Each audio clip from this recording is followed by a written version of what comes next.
기도하옵나이다. 아멘.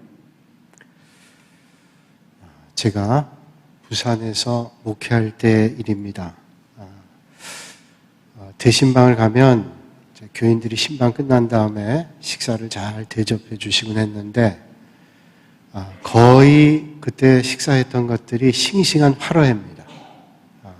그 회를 늘 대접해 주시곤 했는데 문제는 제가 그때 회를 잘 못 먹었다는 거예요.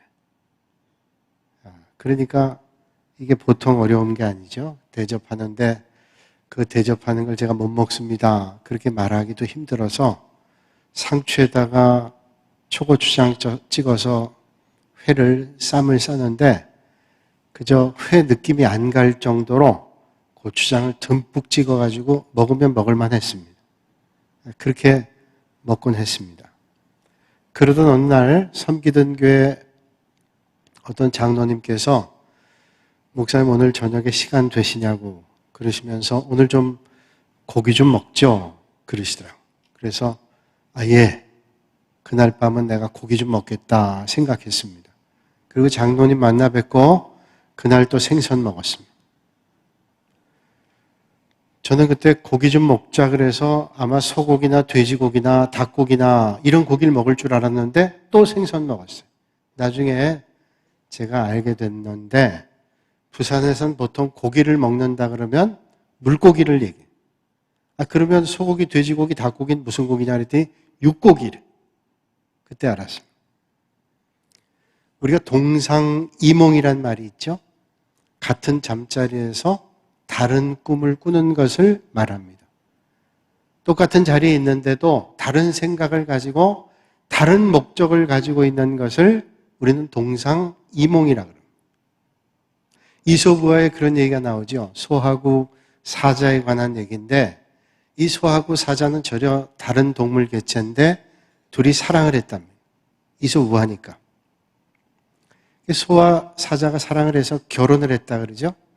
소는 사랑하는 사람과 결혼했기 때문에 나름대로 사자에게 좋은 걸 대접하기 위해서 푸른 풀밭으로 가서 좋은 풀들을 사자에게 대접했답니다. 사자는 마땅하지 않지만 그 정성을 보고 참았대요. 또 사자도 사랑하는 소에게 어떻게 하면 좋은 걸 대접할까 해서 짐승들을 잡아다가 좋은 살코기만을 소에게 대접했답니다. 소도 마땅하지 않았지만 참고 지냈답니다. 그러다가 이게 참는 것도 한계가 있잖아요. 참다 터졌습니다. 이젠 더 이상 못 살아. 그리고 헤어졌어요. 헤어지면서 이런 말을 했답니다. 나는 네게 최선을 다했는데 넌 도대체 뭘 했냐? 라고 하는 거예요. 나 위주로 생각한 것, 최선이라 할지라도 그게 최악일 수가 있어요. 상대방을 생각하고 배려하지 않은 일들은 나 위주의 최선이 상대방에게 최악이 될 수 있다는 거예요. 그러므로 최선을 다하는 게 중요한 게 아니라 바른 최선을 다하는 것이 중요하다는 말씀이죠. 생각해보면 우리가 하나님 앞에서 믿음 생활할 때도 얼마든지 이런 일이 일어날 수 있습니다. 나는 하나님 앞에 최선 다했는데 하나님 받으시지 않는. 성경을 보면 바울이 주님 만나기 전에 사울이었을 때 얼마나 예수 믿는 사람들 핍박했어요. 그것이 하나님을 위한 일인 줄 알았습니다. 그러나 하나님을 위한 일이 아니었죠. 깨닫게 됩니다. 오늘 예수님께서 베다니 마을에 가셨습니다. 베다니 마을에 마르다라고 하는 여자의 집, 여인의 집에 들어가서 대접을 받게 됐습니다. 손님 맞을 준비를 거의 끝내고 애를 쓰고 분주하게 예수님 접대를 준비하고 있는데 그의 눈에 예수님 발 아래서 주님 말씀을 듣고 있는 마리아가 눈에 들어왔습니다. 나는 이렇게 바쁘게 하는데 쟤는 동생이라고 나를 돕기는커녕 예수님 발 아래 말씀만 듣고 있다니 갑자기 욱하는 마음이 들었습니다. 마르다가 예수님께 이렇게 말씀하죠. 주님, 내 동생이 나 혼자 일하게 두는 것을 생각하지 않습니까? 저에게 명하사 나를 도와주라 하십시오. 그렇게 말했단 말이죠. 이 마르다는 자기 동생을 원망합니다. 정죄하죠. 그리고 예수님을 원망합니다.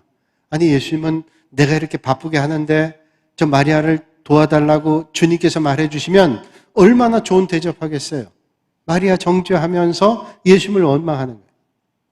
예수님께서 마르다에게 이렇게 말씀하죠. 마르다야, 마르다야, 네가 많은 일을 염려하고 근심하나 몇 가지 만하든지 혹은 한 가지만이라도 족하니라. 마리아는 좋은 편을 택하였으니 빼앗기지 아니하리라. 마리아는 좋은 것을 선택했다는, 그게 가장 최선이었다는. 오늘 본문 2절 말씀에 예수님께서 예루살렘을 향해 가시는 길, 마지막이죠. 마지막에 이런 에피소드가 있습니다. 오늘 본문 바로 전에 나오는데 33절, 34절에 말씀합니다. 보라, 우리가 예루살렘에 올라가노니 인자가 대제사장들과 서기관들에게 넘겨짐에 그들이 죽이기로 결의하고 이방인들에게 넘겨주겠고 그들은 능욕하며 침뱉으며 채찍질하고 죽일 것이나 그는 3일 만에 살아나리라 말씀해요. 예수님께서 예루살렘 가셔서 고난당하시고 결국 십자가에 달려 돌아가시고 그렇지만 3일 만에 부활하실 거라고 하는 그런 말씀입니다. 그러니까 예수님께서는 예루살렘 들어가셔서 십자가 고난 받으시고 돌아가실 것을 다 알고 계셨습니다. 그리고 자기를 따라오는 제자들에게 동일하게 그런 결단과 각오가 필요하다고 생각하셨습니다. 십자가를 지는데 주님 따르는 제자에게는 십자가 지는 것인 것을 깨닫기를 원하셨습니다. 그런 상황 가운데 오늘 본문이 시작이 되죠. 야고보와 요한이 예수님께 이런 말합니다. 선생님이여, 무엇이든지 우리가 구하는 바를 우리에게 하여 주시기를 원하옵나이다. 예수님께서 그게 뭐냐고 말씀하죠. 너희에게 뭘 하여 주기를 원하느냐? 그러자 야고보 요한이 신이 나서 대답합니다. 예수님께서 왕으로 오시면 우리를 우편과 좌편에 앉게 해주십시오. 높은 자리에 앉게 해달라는. 지금 예수님은 예루살렘 고난의 길을 들어가고 계시는데 제자들은 동상이몽하고 있는 거예요. 예수님 왕으로 오시면 우편과 좌편에 앉게 해달라. 이 말을 들었던 나머지 제자들도 얼마나 분개합니까? 아니, 너희들만 높은 자리에 앉겠다고? 예수님을 따랐지만 예수님에 대한 생각이 없습니다. 어떤 길을 가고 계시는지를 알고 있질 못했어요. 오늘 본문부터 45절까지의 말씀에 예수님께서 저들에게 분명하게 말씀하십니다. 너희가 아직도 나를 알질 못하는구나. 내가 고난의 길을 가야 된다는 사실을 크고자 하면 섬기는 자가 되고 나는 섬김을 받으려 한 것이 아니라 섬기러 왔다라고 말씀하세요. 주님은 잘못된 생각을 고치기를 원하십니다. 너희들 잘못된 생각했다. 나를 따르는 길은 십자가를 지는 것이고 섬기는 길을 가는 것이라고 말씀합니다. 이게 같은 꿈을 꾸고 같은 생각하는 거예요. 그러므로 목표를 분명히 한다는 것은 너무도 중요합니다. 예수님 따를 때 하나님의 뜻이 어디 있는가를 안다는 것은 너무 중요합니다. 제가 1992년도에 신대원을 졸업하고 처음으로 전도사를 나갔습니다. 그때 교구 목사님과 이제 전도사가 한 팀을 이루어서 교구 목사님은 대신방하고 우리 흔히 얘기하는 대로 대신방하고 그 교구의 전도사는 새가족 신방이나 환자 신방 뭐 기타 이런 신방들을 하곤 했습니다. 근데 새가족 신방 하기 위해서 한 주일에 보통 한 교구에도 새가족이 10명 안팎으로 등록을 하니까 뭐 일주일 내내 뭐 시간이 여유가 없습니다. 그래서 신방 약속을 하고 신방하는 가정까지 갔어요. 그 입구에 아파트에 도착을 했는데 이 아파트에 엘리베이터가 고장이 났습니다. 그 엘리베이터 고장이 나서 몇 층이지 하고서 교조카드를 다시 봤는데 20층 아파트에 20층이었어요. 그 엘리베이터가 고장 났으니까 20층까지 올라가야 되잖아요. 야, 이거 참 답답하더라고요. 그러나 올라가야 되잖아요. 그래서 올라가면서 그래 내가 뭐 운동도 일부러 하는데 운동한다 생각하고 천천히 올라갔습니다. 한참 올라가서 20층 아파트에 거의 한 18층, 19층쯤 됐는데 엘리베이터 기술자가 내려옵니다. 내려오면서 저를 보더니 아주 힘겹게 올라오는 게 보였는지 그분이 얘기하시더라고요. 아니 선생님 옆에 라인으로 해서 내려오시지 왜 올라오세요? 그러더라고요. 아니 그게 무슨 말씀이세요? 그랬더니 이렇게 엘리베이터 고장나면 옆 라인으로 올라와서 옥상의 문을 열어놓으니까 이럴 때는 그래서 옆으로 내려오시면 되는데 왜 힘들게 올라오냐. 진작 만날 걸. 이미 다 올라갔죠. 뭐 어떡하겠어요. 운동했다 생각하고 이제 올라가서 벨을 눌렀습니다. 신방하는 과정. 벨을 눌렀는데 나오질 않아요. 보통 신방 간다 그러면 준비하고 있다가 문을 열어뒀든지 아니면 얼른 문을 여는데 안 나오는 거예요. 야, 이거 왜 이럴까? 그리고 연락을 해봤더니 제가 기다리고 있는데요. 전사님 언제 오세요? 그러더라고요. 제가 지금 집 앞에 있는데 문을 안 열어주셔서 못 들어갑니다. 그랬더니 그분이 저희 집에서 지금 기다리고 있는데 구역 식구들하고 확인해 봤더니 이게 번지수를 잘못 찾아간 거예요. 제가 그때 노원구, 서울의 노원구를 담당했는데 노원구에는 상계동, 중계동, 하계동이 있는데 그 상계동, 중계동, 하계동마다 주공아파트가 있어요. 제가 중계동 주공아파트를 가야 되는데 하계동 주공아파트를 갔어요. 그래가지고 내려왔습니다. 내려왔는데 그때 제가 깨달았어요. 올라가는 게 중요한 게 아니라 바로 올라가야 된다는 거예요. 여러분 아무리 올라가도 그 목표가 올바른 목표가 아니라면 그건 올라가지 못한 거 아니에요. 꼭 확인해야 돼요. 내가 올바로 올라가고 있는지 바른 길 가고 있는지를 알아야 된다. 예수님의 제자였던 가롯 유다가 은 30세겔에 예수님 팔았습니다. 왜 가롯 유다가 예수님 팔았을까? 여러분 3년 동안 적어도 예수님을 따랐다면 어떻게 예수님을 팔 수 있어요? 성경에 복음서가 말씀하죠. 복음서에 그에게 사탄이 들어갔다 말씀하기도 하고 그에게 탐심이 있어서 예수님 팔았다. 같은 맥락이에요. 그에게 마귀가 탐심을 넣어서 예수님을 팔게 했죠. 여러 가지 이유 있지만 가장 분명한 것은 주님을 따르는 근본적인 목표가 잘못됐습니다. 유다는 예수님을 3년 동안 따라다녔지만 잘못된 생각 가지고 따랐기 때문에 예수님의 생각과는 전혀 다른 길을 가고 말았다는. 그러므로 올바른 목표를 가지고 최선을 다하는 것이 올바른 길입니다. 그러기 위해서 우리가 말씀대로 살아야죠. 우리가 믿음 생활하면서 올바른 믿음의 길 목표점에 다다르기 위해서는 어떻게 해야 됩니까? 하나님의 말씀 따라 살아야 돼요.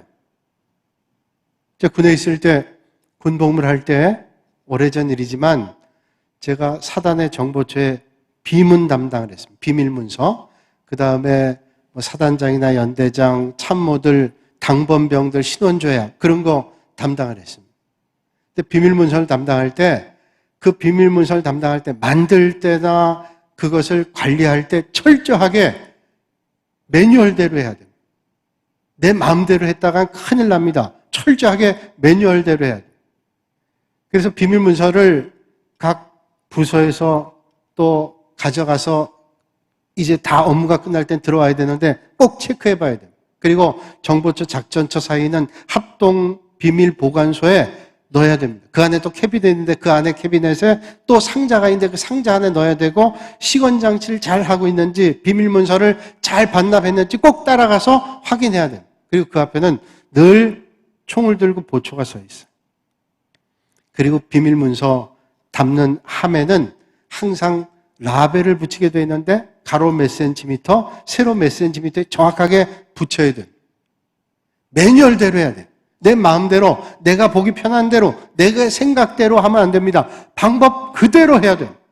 그러기 위해서 군사 보안 업무 시행 규칙이라는 매뉴얼이 있는데 그 책을 읽고 또 읽어서 외다시피 해야 됩니다. 철저하게 외워야 그대로 지켜나갈 수 있는. 여러분, 오늘 우리가 하나님의 말씀이라는 매뉴얼을 따르지 않으면 하나님의 뜻대로 살아갈 수 없습니다. 성경은 하나님의 뜻을 아는 매뉴얼입니다. 성경을 읽지 않고 어떻게 하나님의 뜻대로 살고 어떻게 하나님이 원하시는 길을 걸어갈 수 있겠어요? 그럼에도 오늘 우리가 성경 말씀이 가르치는 대로 믿음의 길 걸어가는데도 어려움 당할 때가 있습니다. 아니, 하나님의 말씀대로 살려고 하는데 더 오히려 어렵게 되어질 때가 있는 것 같이 느껴질 때가 있습니다. 그러나 그게 주님 원하시는 것이라면 그 길이 어렵고 힘들다 할지라도 하나님이 원하시는 믿음의 길 작정하고 가실 수 있는 여러분들이 되시기를 바랍니다. 일제강점기에 주기철 목사님은 고문으로 순교하셨습니다. 그분 자료를 보면 몸을 그 천장에 매달아놔요. 근데 팔을 뒤로 묶어가지고 거꾸로 매달려 놓으면 피가 다 아래로 쏟죠. 그리고 손톱에다 대가시를 넣어가지고 고통을 줍니다. 그건 뭐 남아있는 몸이 없습니다. 또 잠들면, 실신하면 대가시를 가지고 손톱 밑을 찌르면 피가 쏟아지고 잠이 깨잖아요. 근데 잠을 이기기가 그렇게 힘들대요. 그 고통을 당하면서도 잠에 떨어질 때가 있었대요. 너무도 힘들었던 것은 온 몸에 구멍이라고 하는 구멍은 다 반창고로 막는다. 눈도, 귀도, 입도 다 막아요.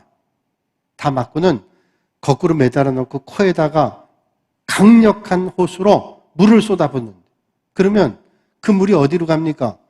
배로 가잖아요. 배에 찬 다음에 폐, 그리고 골피를 뚫고 눈이 튀어나오기도 하고, 그럼 또 내려놓고 물을 빼고 다시 매달아 놓고 또 물을 붓고, 그게 하루 이틀이 아니에요. 4년 6개월 동안 똑같은 일을 했어요. 오죽하면 주기철 목사님이 차라리 순교하게 해 주십시오. 기도하기 시작했어요. 내가 이러다간 주님 모른다고 배교하겠습니다. 내가 배교하지 않도록 주님 차라리 순교하게 해 주십시오. 그렇게 하나님 앞에 기도했다. 제가 섬기던 교회 장로님 가운데 주기철 목사님의 세 번째 아들인 주광조 장로님 섬기셨는데, 그 목사님, 그 장로님 말씀 들으니까 네 번째 주기철 목사님이 검속될 때 일본 순사들이 집 앞에 와서 주기철 목사 나오라고. 그때 그 소리를 듣고 목사님이 등을 돌리고 기둥을 붙잡고 우셨답니다. 그 기둥을 붙잡고 울었대요. 왜 기둥을 붙잡고 울었을까요? 또 끌려가면 고문받고 그 고통을 겪어봤잖아요. 그 고통을 또 받는다고 생각하니 몸이 반응을 하는 거죠. 내 영혼은 절대로 주님 배반할 수 없습니다. 그러나 내 몸이 반응을 하는 거예요. 부인 오종모 사모님이 주기철 목사님 감옥에 있을 때 면회를 가서 늘 하던 말이, 목사님 승리하셔야 돼요. 절대로 배교하면 안 됩니다. 바꿔 얘기하면 여기서 순교하십시오, 이런 말이죠. 부인이 그렇게 말하니까 아무 말도 못하고 감옥 모퉁이를 돌아 나가다가 뒤를 돌아보면서 이런 말을 했대요. 저는 그 주기철 목사님 공부하면서 이 말이 늘 가슴 속에 떠오릅니다. 오늘 날이 꽤 춥네. 펄펄 끓는 숭늉 한 사발 먹고 싶다. 언제 죽을지 모르는 그 상황에 펄펄 끓는 숭늉 한 그릇 먹고 싶다, 이 말. 저는 주기철 목사님께서 선천적으로, 태생적으로 이분은 강인한 사람이라고 생각했어요. 그런데 그분의 글을 읽으면서 선천적, 태생적으로 강한 분이 아니에요. 주님께서 원하시는 길을 가기 위해서 하나님 힘 주십시오. 하나님의 은혜가 없으면 안 됩니다. 그런 믿음의 결단하고 나섰던 거죠. 하나님이 은혜 주셔서 강해진 겁니다. 그렇다면 믿음이라고 하는 게 도대체 뭘까요? 단 한마디만, 내가 신사참배 그냥 할 거야. 내가 하지 뭐. 그 당시에 많은 교파가 했던 대로 이건 그냥 국민 의례니까 그냥 받아들이라고 카톨릭이나 다른 교파들이 다 받아들였죠. 그렇게 했다면 그런 고난 안 당했을 겁니다. 내가 건강이 약해서 어쩔 수가 없었다고 읍소한다면 누가 모르겠어요. 아유, 참 저 사람 안 됐다고. 난 그렇게 이겨낼 수 있는 몸이 안 돼요. 그러니 나를 좀 용서해 주십시오. 그러면 누가 비난하겠어요? 그럼에도 믿음의 길을 가려고, 고난의 길을 가려고 순교의 길을 걸었다는, 생각해보면 오늘 우리가 믿음으로 살기 위해서 고난받기도 하고 어려움 당하기도 하고, 그게 한 번이 아니고 계속 당할 때도 있습니다. 그러나 이겨야 됩니다. 왜? 주님과 함께 동상이몽되지 않고 같은 꿈, 같은 길 가기 위해서. 주님께서 원하시는 길이라면 내가 기꺼이 믿음의 길 가겠습니다, 이런 결단이 있어야 돼요. 예수님 생각해 봅니다. 예수님께서 십자가에 달리실 때 못에 박히셨어요. 우리가 찬양도 하지만 세계 못이라 그랬죠. 물론 예수님의 몸을 그 못이 다 지탱할 수 없었을 겁니다. 밑에 받쳐놨어요. 그러나 예수님의 몸무게가 한 60kg, 남자니까 뭐 60kg 말랐다고 50, 60kg 됐다 그래도 그 못에 상처가 찢기잖아요. 그 몸이 상처에 찢길 때 그 찢어진 상처가 닿고 또 닿을 때 얼마나 고통스러웠겠습니까? 그 마지막 절규, 마치 주님께서 버리신 것 같은 그 처절한 고통에 엘리 라마 사박다니, 나의 하나님 나의 하나님 어찌하여 나를 버리셨나이까, 그런 절규. 그럼에도 끝까지 주님은 십자가를 지셨어요. 왜? 하나님과 그게 같은 꿈을 꾸는 것이기 때문이죠. 믿음은 내가 옛날에는 믿음 좋았어, 한때 내가 믿음 좋았지 라고 추억하는 것이 아닙니다. 믿음이라고 하는 것은 내가 왕년에 봉사 잘했어, 얼마나 내가 많이 섬겼는데 라고 얘기하는 것은 이미 잘못된 겁니다. 믿음의 경주는 끝까지, 어떤 어려움 가운데도 끝까지 달리는 겁니다. 믿음의 경주는 끝까지 하는 거예요. 끝까지. 2005년도에 우리나라 영화예요. 영화 가운데 말아톤이라는 영화가 있어요. 마라톤 그러는데 그 영화는 말아톤. 이 영화의 근간이 됐던 것은 KBS 인간극장이라고 하는 다큐멘터리 있잖아요. 거기에 자폐성 장애를 가지고 있는 배영진이라는 아이와 그 어머니에 대한 이야기를 영화화한 겁니다. 이 배영진이라고 하는 사람은 2001년도에 춘천 마라톤에서 서브3라고 그러죠. 3시간 안에 들어왔어요. 42.19km를 3시간 안에 들어온다. 이거 보통 사람들이 쉬운 거 아닙니다. 그런데 자폐성 장애를 가지고 있는데 3시간 안에 들어왔어요. 2002년도에는 철인 3종 경기, 마라톤, 수영, 사이클이죠. 그 3종 경기를 15시간 안에 주파했습니다. 대단한 기록입니다. 그 어머니는, 배영진 자폐성 장애를 가지고 있는 어머니는 늘 그런 생각하셨다 그래요. 자폐는 병이 아니라 장애일 뿐이다. 장애는 극복하면 되지. 그런 마음 가졌대. 아이를 그렇게 훈련했습니다. 가르쳤습니다. 춘천 마라톤 할 때 코치가 뛰기 시작할 때, 그 아이 배영진이 뛸 때, 그 영화에서는 초원이라고 나오죠. 코치가 이렇게 아이에게 얘기합니다. 초원아, 천천히 뛰어야 된다. 남들이 빨리 뛴다고 너도 빨리 뛰면 안 됩니다. 너무 빨리 뛰면 끝까지 뛰질 못해. 이따가 비가 올 건데, 비가 올 때는 네가 죽도록 뛰어야 돼. 그 전까지는 네가 훈련한 대로 뛰어야 돼. 남들이 빨리 뛴다고 따라가면 안 된다. 비가 올 때, 그때 사인이 가는, 그때 죽도록 뛰어. 그래야 네가 끝까지 달릴 수 있어 라고 얘기하지. 지금 빨리 뛰는 거 중요하지 않습니다. 지금 빨리 뛰어서 내가 너보다 빠르다, 이거 중요하지 않아요. 우리가 뛰어야 될 믿음의 길은 끝까지 뛰어야 돼요. 그렇습니다. 잠깐 동안 성공하는 거 아닙니다. 끝까지 완주하는 것이 중요해요. 오늘 믿음의 길 걸어갈 때 지금 성공했다고, 지금 앞섰다고 자고하지 않고 끝까지 주님 바라보고 믿음의 길 걸으실 수 있기를 바랍니다. 이게 믿음의 길이에요. 프랑스의 나폴레옹 장군이 사관학교를 다닐 때 그 교관이 졸업시험에 이런 문제를 냈다 그래요. 지리적 조건이나 군량이나 무기나 전술, 똑같은 두 나라의 군대가 전투를 벌일 때 과연 어떻게 하면 승리를 얻을 수 있겠는가? 전량과 군비와 모든 무기가 똑같습니다. 군사력이 똑같아요. 그러면 어떻게 해야 전투에 승리할 수 있냐?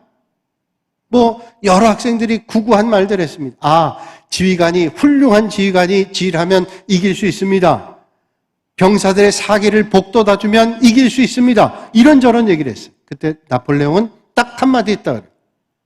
최후의 5분, 끝까지 최선을 다하는 부대가 승리할 거예요. 최후 5분이에요. 마지막 순간까지 최선을 다하는. 여러분, 믿음의 경주는 끝까지예요.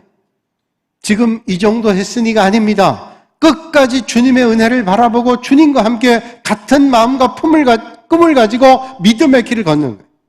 요한복음 2장에 보면 가나의 혼인잔치의 비유가 있습니다. 물이 변해서 포도주가 되죠.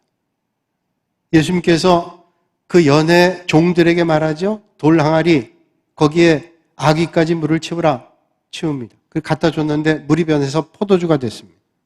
그 결혼식을 섬기는 종들이 6번째 그 돌 항아리 아기까지 물을 채우고 나서야 물이 변해서 포도주가 되죠. 가다가 변했는지 딱 보는 순간 변했는지 모르겠지만 물이 변했습니다. 포도주가 됐습니다.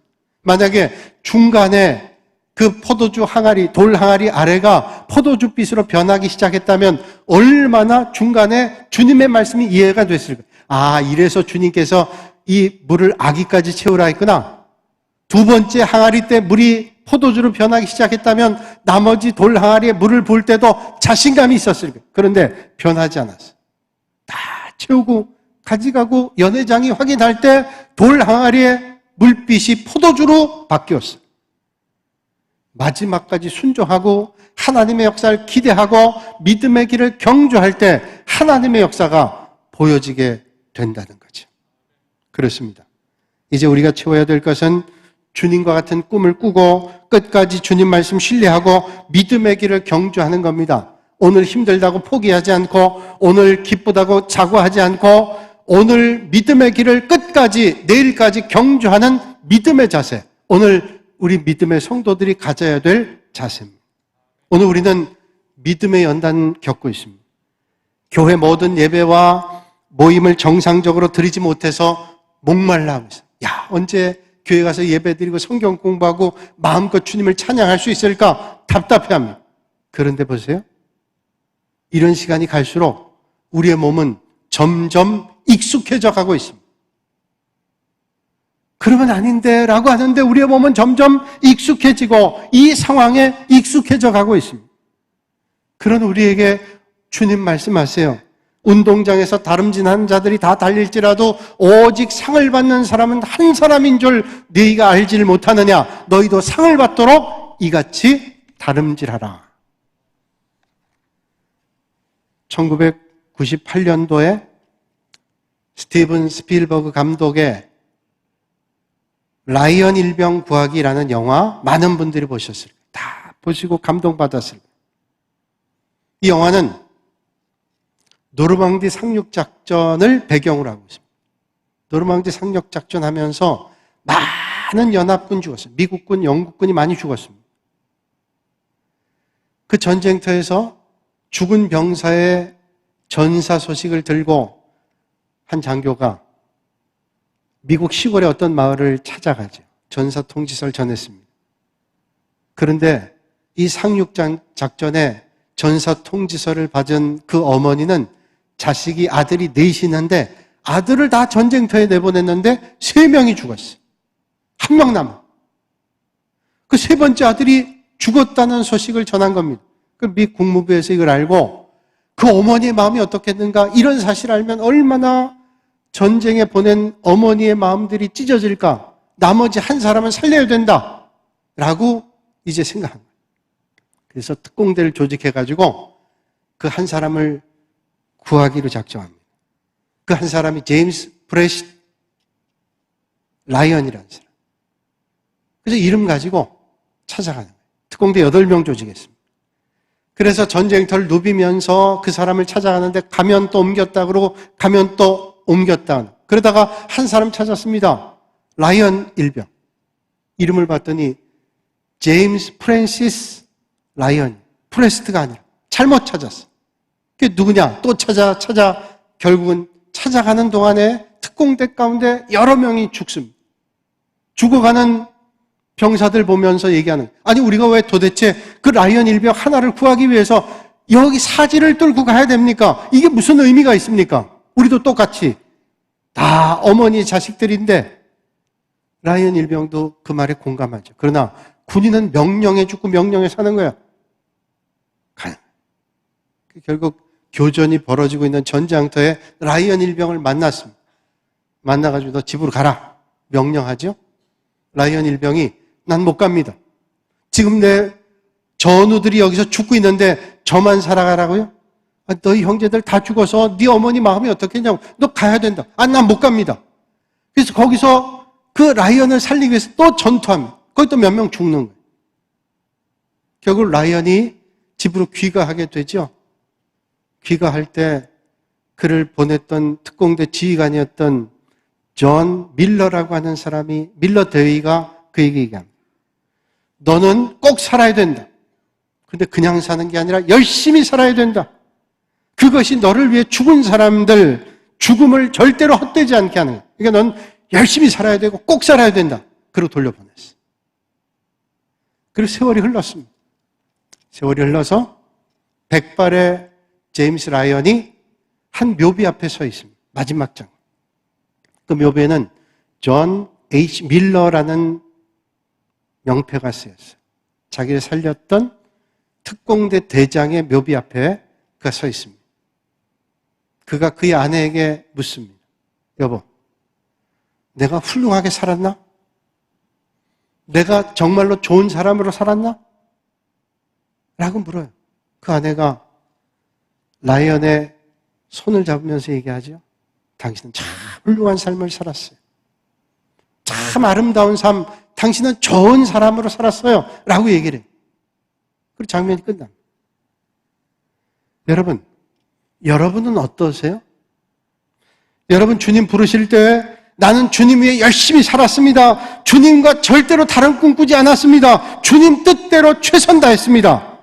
그런 고백하실 수 있는 여러분들이 되시기를 주님의 이름으로 축원합니다. 거룩하신 아버지 하나님, 오늘 이 아침에 주님 따라 믿음의 길 걷는다고 하면서 혹 내 욕심과 내 생각과 내 편견에 사로잡혀 주님께서 기뻐하시는 믿음의 길 걷지 않고 내 마음대로 내 생각대로 살아가며 동상이몽하는 헛된 인생 되지 않게 하시고 하나님 기뻐하시는 믿음의 길 경주하되 끝까지 잘 달릴 수 있는 믿음의 성도들 되게 하여 주시옵소서. 예수님의 이름으로 기도하옵나이다. 아멘.